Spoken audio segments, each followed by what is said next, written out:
Hello guys, welcome to मैकल कला। और गाइस, मैं बहुत दिनों बाद आज कोई वीडियो बना रही हूँ क्योंकि अभी जो नवरात्रि का सीज़न चल रहा है ना, उसमें मुझे काफ़ी सारे पोर्ट्रेट्स के ऑर्डर मिले और साथ ही हम एक बहुत ही बड़े आर्टवर्क पे काम करने जा रहे हैं जो कि अभी मैं आपको 2-3 दिन में रिवील करूँगी। सो जिस वजह से मैं काफ़ी बिजी रही तो मैं अभी तक कोई और लॉन्ग वीडियो यहाँ पे आपसे शेयर नहीं कर पाई। सो गाइस, आज का जो वीडियो होने वाला है ना, वो बहुत ही ज़्यादा स्पेशल होने वाला है क्योंकि आज मैं आपसे एक बहुत ही अच्छा ट्यूटोरियल वीडियो शेयर करने वाली हूँ जिसमें आज हम करेंगे फेस की शेडिंग। सो गाइस, अभी कुछ दिनों पहले मैंने एक वीडियो आपसे शेयर किया था जो कि था दर्शन रावल का वीडियो, जिसमें कि हमने हेयर की शेडिंग करी थी, हेयर स्ट्रोक्स को बनाए थे। और गाइस, आज का जो वीडियो होने वाला है ना, वो उसी के आगे का वीडियो रहेगा। आज का जो वीडियो है वो इतना स्पेशल क्यों है? जो वीडियो मैं आपसे शेयर करने वाली हूँ ना, फेस शेडिंग का, इसमें हम चारकोल से तो फेस शेडिंग करेंगे ही, लेकिन इसमें हमें क्या क्या टूल्स की ज़रूरत पड़ती है, कौन सा पेपर यूज़ करें हम, ये भी मायने रखता है। गाइज, जो भी टूल्स या पेपर मैं यूज़ कर रही हूँ इस आर्टवर्क में, उसकी लिस्ट मैं अपने डिस्क्रिप्शन बॉक्स में दे दूँगी। गाइज, वहाँ से जाकर आप देख सकते हैं कि मैंने कौन से टूल्स और कौन सा पेपर यूज़ किया है, तो आप भी उसी टूल उसी पेपर को परचेज़ करके सेम आर्टवर्क बहुत ही शानदार तरीके से बना सकते हैं। बाय द वे, आज हम शेडिंग करेंगे फेस की, जिसमें काफ़ी सारी डिटेलिंग जाती है, लाइट्स एंड शेडोज़ का हमें बहुत ज़्यादा ध्यान रखना पड़ता है। काफ़ी सारी चीज़ें होती हैं, काफ़ी सारी टिप्स एंड टेक्निक्स का हमें ध्यान रखना पड़ता है, जिस वजह से हम एक अच्छा पोर्ट्रेट बना पाते हैं। गाइज़, ज़्यादा टाइम नहीं लगाते हैं और चलो इस वीडियो को अब शुरू करते हैं। गाइस, पिछले वीडियो में मैंने आपको बताया था कि हमें आइज़ की शेडिंग कैसे करनी है, थ्रेड की शेडिंग कैसे करनी है, थ्रेड में हेयर स्ट्रोक्स कैसे डालना है और हमारे जो हेयर्स होते हैं ना, तो उनके भी स्ट्रोक्स कैसे डालना है। हेयर के जो स्ट्रोक्स रहते हैं ना, वो हम बेसिक लेयरिंग से फिर एडवांस लेयरिंग तक जाते हैं। पिछले वीडियो में मैंने आपको बेसिक लेयरिंग बताई थी कि हमें पहला कोट किस तरह से करना है, और आज का जो वीडियो रहेगा उसमें हम सेकंड कोट करेंगे और अगर ज़रूरत पड़ी तो हम तीसरे कोट में भी जाएंगे। गाइज़, हेयर स्ट्रोक्स के लिए हमें सबसे पहले पेंसिल को देखना है कि पेंसिल कैसी होनी चाहिए। अभी हम चारकोल मीडियम पे काम कर रहे हैं, तो आपको चारकोल पेंसिल ही यहाँ पर यूज़ करनी है। ग्रेफाइट पेंसिल आपको भूलकर भी यूज़ यहाँ पर नहीं करनी है, क्योंकि ग्रेफाइट पेंसिल को अगर आप पहले यूज़ कर लेते हैं ना, और अगर आप उसका ग्रेफाइट उठाते नहीं हैं, तो चारकोल के ऊपर ग्रेफाइट काम नहीं करता है और ग्रेफाइट के ऊपर चारकोल काम नहीं करता है। ये दोनों एक दूसरे के साथ वर्क ही नहीं करते हैं, तो हमें ग्रेफाइट को तो पहले यूज़ ही नहीं करना है। कि आप अगर ये सोचेंगे कि चलो यार ग्रेफाइट से शेडिंग कर लिया जाए थोड़ा थोड़ा और उसके ऊपर चारकोल चला देंगे, तो ऐसा नहीं होता है, ठीक है। तो हमें, अगर ग्रेफाइट आपने वहाँ पर यूज़ किया हुआ है ना, बेसिक मतलब हम अगर डिज़ाइन वहाँ पर देख रहे हैं कि ये यहाँ पर शेड आना चाहिए थोड़ा बहुत, अगर आपने इतना ग्रेफाइट से कर लिया है, तो आप एक मोल्डिंग इरेजर लेकर उसे उठा लीजिए और उसके बाद फिर वहाँ पर चारकोल की शेडिंग स्टार्ट कीजिए। गाइज़, पहली लेयरिंग जो आप डालते हैं ना, उसमें आपको चारकोल को यूज़ करना है, लेकिन आप यहाँ पर चारकोल मीडियम पेंसिल को ही यूज़ करेंगे। जो मीडियम पेंसिल आप यहाँ पर यूज़ करने वाले हैं, उसे आप टोटल शार्प रखेंगे। आपकी पेंसिल ज़रा सी भी ब्लंट नहीं होनी चाहिए। अगर आपकी पेंसिल यहाँ पर ब्लंट होती है तो फिर आपके हेयर स्ट्रोक्स दिखेंगे नहीं, इसीलिए आप ध्यान से और बहुत ध्यान से पेंसिल को शार्प रखिएगा और यहाँ पर हेयर स्ट्रोक्स को डालते जाइए। फर्स्ट लेयरिंग में हमें यहाँ पर डार्क हेयर्स का ध्यान रखना है कि जब हेयर रहते हैं ना और वो जिस भी डायरेक्शन में मुड़े रहते हैं, तो वहाँ पर आपको दो चीज़ें दिखेंगी। एक तो रहेगा डार्क जोन और एक रहेगा हाईलाइटेड जोन। तो फर्स्ट लेयर में हमें डार्क जोन का ध्यान रखना पड़ता है और जितने भी डार्क जोन रहते हैं ना, बस उसे आप हल्के हाथों से शेड करते जाइए। और जब आपकी फर्स्ट लेयरिंग हो जाती इस तरह से, यहाँ पर आपको हाइलाइट्स छोड़ते जाना है, आपको हाइलाइट्स में नहीं जाना है फर्स्ट लेयरिंग में। जब आपकी पहली लेयरिंग यहाँ पर हो जाती है, तो फिर उसे आप एक ब्रश से ब्लेंड कर दीजिए। तो यहाँ तक आपके मीडियम पेंसिल से फर्स्ट लेयरिंग भी हो जाती है और यहाँ पर पहली शेडिंग भी हो जाती है। गाइज, अभी बारी आती है सेकेंड लेयरिंग की। तो सेकेंड लेयरिंग में भी आपको सेम प्रोसेस करना है, बट अभी जो सेकेंड लेयरिंग होगी, ये होगी सॉफ्ट चारकोल पेंसिल से। देखिए मीडियम पेंसिल जो होती है ना वो थोड़ी सी लाइट चलाती है, जिस वजह से हमें वहाँ पे डार्क जोन मिल जाते हैं कि कहाँ कहाँ पे हमें डार्क करना है और हाईलाइट में हमें नहीं जाना है। अब बात आती है सेकेंड लेयरिंग की। तो सेकेंड लेयरिंग में आपको सॉफ्ट पेंसिल यूज़ करना है, क्योंकि सॉफ्ट पेंसिल जो होती है ना वो थोड़ी सी डार्क होती है, एक्चुअली वो एक्सट्रीम डार्क होती है, जिस वजह से शेडिंग बहुत अच्छे से होती है हेयर्स में। बट यहाँ पे भी आपको ये ध्यान रखना है कि आपकी जो सॉफ्ट पेंसिल है ना वो बहुत ही ज़्यादा शार्प हो, क्योंकि हमें हेयर के स्ट्रोक्स चाहिए, ना कि ब्लंट हेयर चाहिए वहाँ पे। सो हेयर के स्ट्रोक्स के लिए आपकी सॉफ्ट पेंसिल को भी वहाँ पर शार्प होना बहुत ज़रूरी है। सो गाइस सेकेंड लेयरिंग में भी जब आप हेयर स्ट्रोक्स डालते हैं तो यहाँ पे भी आपको ध्यान रखना है कि आप डार्क जोन में ही हेयर स्ट्रोक्स डालेंगे। इसके साथ साथ अब आपको थोड़ा सा हाइलाइटेड जोन में भी एंटर करना है, बट ऐसा नहीं कि आप हाइलाइटेड जोन को भी पूरी तरह से कवर कर दें, ठीक है, ऐसा नहीं करना है।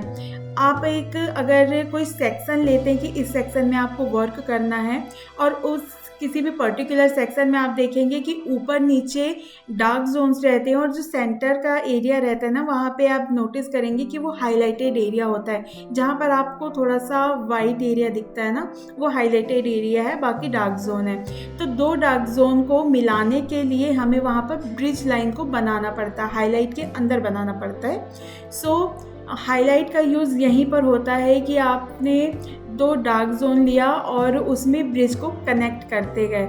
इस तरह से आपका हाइलाइटेड जोन में भी स्ट्रोक्स बन जाते हैं और आपके जो हेयर हैं वो रियल लगने लगते हैं, एकदम रियलिस्टिक हेयर लगने लगते हैं। सो गाइस सेकेंड लेयर करने के बाद इसे भी आपको ब्लेंड कर देना है, और यहाँ पे ध्यान ये रखना है कि ब्लेंड करने के लिए आप एक टाइट ब्रश का यूज़ करेंगे। जैसे कि आई शेडो ब्रश होता है ना वो काफ़ी टाइट होता है, तो यहाँ पर आपको एक आई शेडो ब्रश लेना है और उसी सेकेंड लेयर को अच्छे से ब्लेंड कर देना है। बट यहाँ भी आपको ये ध्यान रखना है कि आप अभी हाइलाइटेड जोन पर नहीं जाएंगे, जितना भी डार्क एरिया है आप उसे ब्लेंड करते जाएं, और जब डार्क एरिया पूरी तरह से ब्लेंड हो जाए ना उसके बाद आपको अपने ब्रश को साफ़ कर लेना है, एक पेपर में या कपड़े में आप उसे अच्छे से साफ़ कर लीजिए। उसके बाद आप हाइलाइटेड जोन पर जाएंगे। सो गाइस इस तरह से आपकी पहली लेयरिंग भी हो जाती है और दूसरी लेयरिंग भी आपकी हो जाती है। पहली लेयरिंग आपने किया था मीडियम पेंसिल से और सेकेंड लेयरिंग को आप कर रहे हैं सॉफ्ट पेंसिल से। अब बारी आती है तीसरी लेयरिंग की। सो गाइस जो तीसरी लेयरिंग होती है ना ये पेंसिल से नहीं होती है, ये होती है पाउडर से, ठीक है। सो तीसरी जो लेयरिंग है ना इसमें आपको यूज़ करना है चारकोल पाउडर, ठीक है। सो चारकोल पाउडर को भी बट आपको किस तरह से यूज़ करना है ये भी तो मायने रखता है ना, क्योंकि जो चारकोल पाउडर होता है ना वो बहुत एक्सट्रीम डार्क होता है, तो अगर आपने थोड़ा भी कहीं पर लगा दिया ना तो वो निकलेगा नहीं वो पाउडर, और पाउडर को हैंडल करना भी थोड़ा सा मुश्किल ही होता है। सो इसकी भी एक अलग टेक्निक होती है जो कि मैं आपको अभी बताने जा रही हूँ। सो बेसिकली जो चारकोल पाउडर होता है ना इसके लिए भी आपको ना ज़्यादा टेंशन लेने की ज़रूरत नहीं है। सो जितना भी आपने हेयर में डार्क जोन बनाया है ना चारकोल पाउडर हम सिर्फ वहीं पर यूज़ करेंगे। सो आपको अपने ब्रश में आपका जो भी आई शेडो ब्रश है ना लेना, छोटा ही ब्रश है यहाँ पर भी, आपको बड़ा ब्रश यहाँ पर यूज़ नहीं करना है, ठीक है।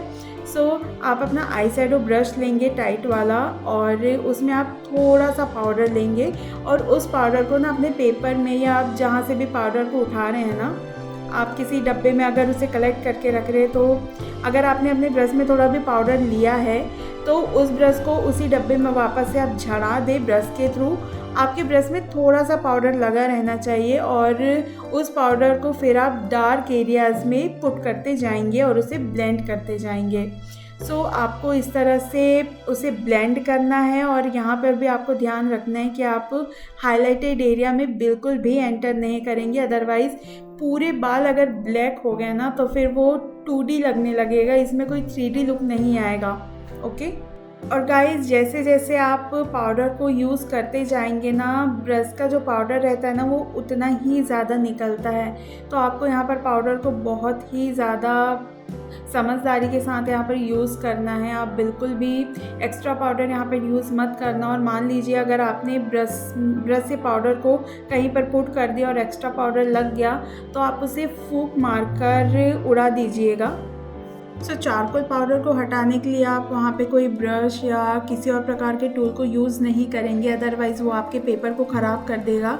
इसीलिए चारकोल पाउडर को किसी भी आर्टवर्क के ऊपर से हटाने के लिए फूंक मारना ज़रूरी रहता है। सो आप इस तरह से चारकोल पाउडर को ईज़िली हटा सकते हैं वहाँ से। सो हमारे हेयर अभी यहाँ पर हो चुके हैं। अब बारी आती है फेस की शेडिंग की, जो कि हमारा मेन काम है कि हमें जब भी हम फेस बनाते हैं तो अगर हमने उसे सही से शेड नहीं किया है तो वो काला पीला सा दिखने लगता है, अजीब सा दिखने लगता है, बिल्कुल ऐसा लगता है कि आपने कहीं पे दाग बना दिया है या कुछ भी बना दिया है। सो फेस की शेडिंग के लिए हमें बहुत सी चीज़ों का ध्यान रखना पड़ता है, जैसे कि एग्जैक्ट जगह पर आपको ब्लैक शेड करना है, हाईलाइट्स छोड़नी है। सो ये सारी टिप्स एंड टेक्निक्स मैं आपसे अभी शेयर करती हूँ। सो गाइज़, सबसे पहले तो मैं यहाँ पर आपको टूल्स की जानकारी दे देती हूँ कि हमने कौन से टूल्स यूज़ किए हैं। मैं अभी कौन सा पाउडर यूज़ कर रही हूँ यहाँ पे, और पेपर भी कौन सा यूज़ कर रही हूँ, ताकि आपको आसानी जाए कि हमें क्या क्या यूज़ करना है। एक प्रॉपर कमर्शियल पोर्ट्रेट बनाने के लिए भी हमें क्या चीज़ें यूज़ करनी पड़ती हैं। सो सबसे पहले तो मैं आपको पेपर की जानकारी दे दूँ कि जो पेपर मैं यूज़ कर रही हूँ ना, ये है ब्रूस्टो का पेपर, जो कि मीडियम सरफेस का होता है। और अगर इसकी थिकनेस की बात की जाए तो ये 200 GSM का पेपर है, जो कि चारकोल आर्ट के लिए बहुत ही ज़्यादा परफेक्ट पेपर होता है। सो आप ये पेपर यूज़ करते हैं पहले तो। अगर आपके पास ये पेपर नहीं है देन आप आइवरी शीट का यूज़ कर सकते हैं, जो कि एकदम साफ़ सुथरे सरफेस की रहती है। आई थिंक बहुत ही वो ना थोड़ी सी चिकनी होती है, मतलब उसमें ना टेक्सचर नहीं होता है आइवरी शीट में। सो आपका जो चारकोल रहता है ना, वो ज़्यादा उसमें ना वर्क नहीं करता है आइवरी शीट में उतने अच्छे से। दैट्स वाई हम एक प्रोफेशनल पेपर का ही यूज़ करते हैं इसमें। अगर हम प्रोफेशनल काम कर रहे हैं, कुछ अच्छा काम कर रहे हैं, तो हमें पेपर भी अच्छा यूज़ करना पड़ता है। सो यहाँ पर हम ब्रूस्टो का पेपर ही यहाँ पे यूज़ करते हैं, ठीक है। और सेकंड आता है ब्लेंडिंग स्टैम्प। सो ब्लेंडिंग स्टैम्प का यूज़ ये होता है कि जहाँ पर भी हमें थोड़ी सी ब्लंट लाइन देनी होती है ना, अब जैसे कि लाइन भी हम बनाते हैं आर्ट वर्क में ना, तो वो 2-3 अलग अलग टाइप की होती है। एक तो ब्लंट होती है, ठीक है, जो कि ज़्यादा मतलब शार्प नहीं होती, एकदम शार्प नहीं होती है, बस नॉर्मल सी लाइन खींची रहती है कि आपने अगर उसे मान लो ब्लेंडिंग स्टैम्प से खींच दिया तो आप उसे मिटा भी सकते हैं, और वहाँ पर आपको ना ऐसा लगेगा भी नहीं कि वहाँ पे कोई लाइन खींची हुई थी, है ना। सो थोड़ी डल टाइप की या ब्लंट जो लाइन होती है ना, तो वो हम ब्लेंडिंग स्टैम्प से खींचते हैं। इसके अलावा एक लाइन होती है क्रिस्प लाइंस, शार्प वाली बिल्कुल, जो कि हम हेयर स्ट्रोक्स में या थ्रेड बनाते टाइम या फिर जब आइज़ को हम बनाते हैं तब हम यूज़ करते हैं शार्प लाइंस को। तो उसके लिए हमें सॉफ्ट पेंसिल या फिर मीडियम पेंसिल का यूज़ करना पड़ता है। सो एक ये वाली लाइन होती है, क्रिस्प वाली लाइन होती है एक। सो ये फ़र्क होता है ब्लेंडिंग स्टैम्प को यूज़ करने का और पेंसिल को यूज़ करने का, कि इसमें ना लाइंस अलग अलग आती है। पेंसिल में शार्प आती है और स्टैम्प में एकदम ब्लंट लाइन आती है, ठीक है। इसीलिए हम ब्लेंडिंग स्टैम्प का भी यहाँ पर यूज़ करते हैं। सो अगर मैंने यहाँ पर नोज़ बनाया है, नोज़ की जो शेडिंग करी है ना, तो इसमें 2-3 चीज़ें यूज़ हुई हैं। एक तो है ब्लेंडिंग स्टैम्प, ठीक है, जितनी भी ब्लंट लाइन है उनके लिए ब्लेंडिंग, और नोज़ वाली जो आपका डार्क एरिया दिख रहा है ना, नोज़ का जो अंदर का जो डार्क एरिया दिखता है ना, उसके लिए मैंने फिर यहाँ पर चारकोल पाउडर यूज़ किया है और सॉफ्ट पेंसिल को भी यूज़ किया है। और इस सॉफ्ट पेंसिल के पाउडर को और जो हमारा चारकोल पाउडर है, इन दोनों को मैंने ब्रश से ब्लेंड कर दिया है। सो अभी आप सोच रहे होंगे कि हम इसमें ब्रश कौन सा यूज़ करते हैं। सो गाइस, बहुत ही नॉर्मल ब्रश है जो हम मेकअप वाले यूज़ करते हैं ना, ये वही ब्रश है, ओके। और मेकअप ब्रश तो आप यूज़ करते ही होंगे ना अपने डेली रूटीन में। अगर आप मेकअप करते हैं या आपने किसी का थोड़ा बहुत भी मेकअप किया तो आपको मालूम होगा कि मेकअप ब्रश कितने सॉफ्ट होते हैं। थोड़े से सॉफ्ट भी होते हैं, बट उनके जो दांत होते हैं ना, लाइक उनके जो बाल होते हैं ना ब्रश के, तो वो काफ़ी मतलब अच्छे होते हैं, सॉफ्ट होते हैं। सो ये वाले जो ब्रश होता है ना, इनका जो हेयर होते हैं ना ब्रश के, वो काफ़ी सॉफ्ट होते हैं, जिस वजह से जितनी भी हमारी ब्लेंडिंग आती है ना वो सॉफ्ट ब्लेंडिंग आती है। आप यहाँ पे कोई और ब्रश यूज़ नहीं करते, लाइक एक्रिलिक ब्रश आप यहाँ पे यूज़ नहीं कर सकते, ऑयल पेंटिंग वाले ब्रश आप यहाँ पे यूज़ नहीं कर सकते, वो थोड़े से शार्प हो जाते हैं। यहाँ पर हमको सॉफ्ट ब्रश यूज़ करनी, इसीलिए हम हमेशा मेकअप ब्रश को यूज़ करते हैं। सो अभी बारी आती है अच्छी तरह से शेडिंग करने की। तो अगर आप फेस में यहाँ पर देख रहे होंगे तो मैंने यहाँ पर माथे की शेडिंग कर लिया है, नोज़ की शेडिंग कर ली है, आइज़ की शेडिंग कर लिया है और अभी मैं मुंह के पास की शेडिंग कर रही हूँ। सो पहले मैं आपको माथे के पास की शेडिंग बता देती हूँ। सो जो मेकअप वाले राउंड ब्रश आते हैं ना, बेसिकली माथे पे मैंने वही ब्रश को यूज़ किया है। अगर आप रेफरेंस कोई भी आप रेफरेंस इमेज ले लें, कोई भी बनाए, आपको ना माथे के पास जो सेंटर एरिया रहता है ना, जो उठा हुआ एरिया रहता है अपने माथे का, वहाँ पे आपको हमेशा हाईलाइट दिखेगी और माथे का जो साइड वाला एरिया होता है ना, वहाँ पर आपको हमेशा डार्क जोन मिलेंगे। सो आपको क्या करना है, आपका जो राउंड ब्रश होगा ना उस पर चारकोल पाउडर लेना है, एकदम लाइटेस्ट शेड पर लेना है और जो डार्क जोन है ना आपको सिर्फ वहाँ पर शेड करना है, हाईलाइट को यहाँ पर छोड़ देना है, ठीक है। और ऐसे ही बाकी शेडिंग भी आपको करनी है। अगर आप आँखों के पास के एरिया को देखोगे, आँख और नोज़ जहाँ पर होती है ना उसके पास जो एक हाईलाइट जोन होता है ना हमारी आँख के ऊपर, है ना, आँख के ऊपर और थ्रेड के बीच का जो हाईलाइट एरिया है, तो आप वहाँ पे देख सकते हैं कि मैंने वहाँ पे वाइट एरिया को टोटल छोड़ा हुआ है और जहाँ से नोज़ जाके कर्व बनाती है थ्रेड के साथ, वहाँ पे अगर आप देखेंगे तो वो डार्क एरिया होता है, तो वहाँ पर मैंने शेड कर दिया, है ना।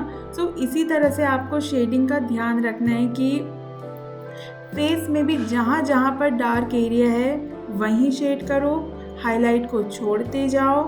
और जब आप पोर्ट्रेट में शेडिंग करते हैं, फेस की शेडिंग करते हैं, तब शेडिंग का जो दिशा रहती है और कर्व रहता है ना उसका आपको बहुत ध्यान रखना पड़ता है। लाइक अभी आप स्माइल वाला जो एरिया देख रहे हैं, वहाँ पे देखेंगे कि आपको थोड़ी सी क्रिस्प लाइन दिख रही है स्माइल वाली, तो वहाँ पे मैंने पेंसिल को यूज़ किया, लेकिन जिस दिशा में वो स्माइल जा रही है उसी दिशा मैंने उसको यूज़ किया। और अभी आप देख सकते हैं कि जिस दिशा में स्माइल है उसी दिशा में मैं उसको शेड भी कर रही हूँ पेपर को पलट पलट के। तो यहाँ पर हमें हर प्रकार से ये ध्यान रखना पड़ता है कि शेडिंग का डायरेक्शन क्या है। लाइक हमारे जो चीक्स होते हैं तो हमारे चीक्स साइड से फ्लैट होते हैं और नोज़ का जो बाजू वाला एरिया है वहाँ से थोड़े से उठे हुए रहते हैं, कर्व रहता है। अगर आप शेप के उसमें देखेंगे इसे तो आपको चीक्स में ना यहाँ पे सर्कल दिखेगा और जहाँ पे सर्कल रहता है ना उसके सेंटर में हमेशा हाईलाइटेड एरिया होता है। तो हमें शेडिंग के टाइम पे उस हाईलाइटेड एरिया को थोड़ा सा छोड़कर आसपास का जो आप एरिया देखेंगे ना वो फिर आपको हल्का हल्का धीरे धीरे डार्क दिखने लगता है। तो हाईलाइटेड एरिया को आपको छोड़कर डार्क एरियाज़ में आपको शेड करना है। सो गाइज, सारी फेस की शेडिंग, हेयर शेडिंग तो हम कर ही लेते हैं, लेकिन टीथ को शेड करना ना काफ़ी ट्रिकी होता है, क्योंकि जो हमारे टीथ होते हैं ना वो एक तो वाइट होते हैं, हल्के हल्के शाइन भी करते हैं, साथ में हमारा जो माउथ वाला एरिया होता है ना, जब हम ब्लैक एंड वाइट या चारकोल में कोई पोर्ट्रेट बनाते हैं तो माउथ वाला एरिया आपको हमेशा डार्क दिखता है और वो जो डार्कनेस आती है ना वो चारकोल पेंसिल से आती है या डार्क कलर से ही आएगी। और जो हमारे लिप्स हैं उसे कैसे शेड करते हैं ये भी एक ट्रिकी चीज़ हो जाती है। सो जो हमारे लिप्स होते हैं ना, अगर आप उसे गौर से देखेंगे तो उसमें आपको थोड़ी थोड़ी बारीक बारीक लाइंस नज़र आती हैं। और टीथ का तो मैंने बताया कि वो शाइन करते हैं। सो ऊपर और नीचे वाले जो लिप्स हैं ना, सबसे पहले आप उन लाइंस को देखिए कि लाइंस कहाँ पे है, उनको पहले पेंसिल से आप बना लीजिए, ग्रेफाइट पेंसिल से, कि इसी जगह पर लाइन जाएगी, तो आपको पता रहेगा कि कहाँ पर आपको किस तरह से शेडिंग करना है। उसके बाद आप एक ब्रश लेंगे, ब्रश में थोड़ा सा चारकोल लेंगे और लाइटर शेड से यहाँ पे स्टार्ट करेंगे। गाइस, लिप्स को शेड करते टाइम आपको एक बात का बहुत ज़्यादा ध्यान रखना है कि आपके जो लिप्स है ना उसमें भी दो पार्ट हैं। एक तो अगर अपर लिप है तो अपर लिप में भी एक माउथ के अंदर से जो एक एरिया निकलता है वो, और लिप का जो ऊपर वाला एरिया रहता है ना, तो ये दो एरिया रहते हैं। तो लिप का जो ऊपर वाला एरिया रहता है ना, इसे आप पेंसिल से शेड नहीं करेंगे, पेंसिल से आउटलाइन नहीं बनाएंगे। माउथ के अंदर से जो लिप वाला जो एरिया निकलता है ना, वहीं पर आप बस चारकोल पेंसिल से शेड करेंगे ताकि आपको एक क्रिस्प लाइन मिल जाए, और उस चारकोल पाउडर से ही आप लिप को फिर डिज़ाइन करेंगे वहाँ पे और लिप को शेड करेंगे।